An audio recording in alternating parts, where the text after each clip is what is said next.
كده عارفاها بس ما ينفعش تتعمل في رمضان. طب ايه هي بقى؟ مش عارفه. ريحه ايه؟ خايفه اقول تبقى حاجه غلط. انا عامله حاجه حلوه اهو جميله انتوا بتحبوها كلكم. ايه بقى؟ وساعات بتحط عليها عسل.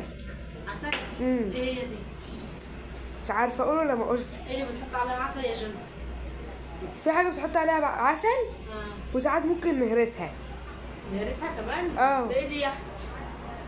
انت عاملاها دلوقتي ولا شم ريحتها؟ قولي ريحه ايه بقى؟ انت عامله بطاطا. يا بيت؟ ايوه. انت عايزه بطاطا؟ ايوه انا بحبها اصلا. واحنا بنقشرها ونبططها ونحط عليها عسل ابيض. بصي ماما انا صايمه حرام عليكي. اصغر بطاطايه. حرام عليكي يا ماما انا صايمه. استوت اهي. ماشي ما احنا كلنا صايمين يا جنى وانا بقول لك كلها دلوقتي يا جنى. استوت. استوت اهي. استوت.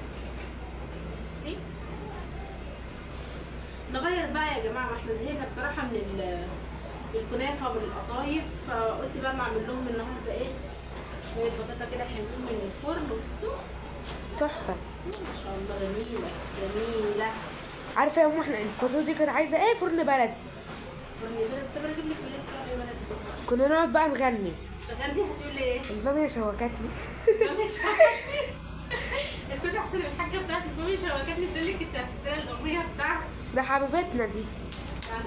لما نيجي بقى نعمل الكحك هنقعد بقى ايه نغني سوا مع بعض. ماشي. هتعرفي تقولي معايا؟ ايوه. هتقولي ايه؟ يا كحك العيد يا كحك يا بسكويت يا كحك العيد يا يا بسكويت يا يا شربات يا في الكوبايات. يا خلاص بقى اما نيجي نعمل الكحك يلا بنتي امشي. اما نيجي نعمل الكحك بقى. يلا امشي. باي امشي يا باي. بنت.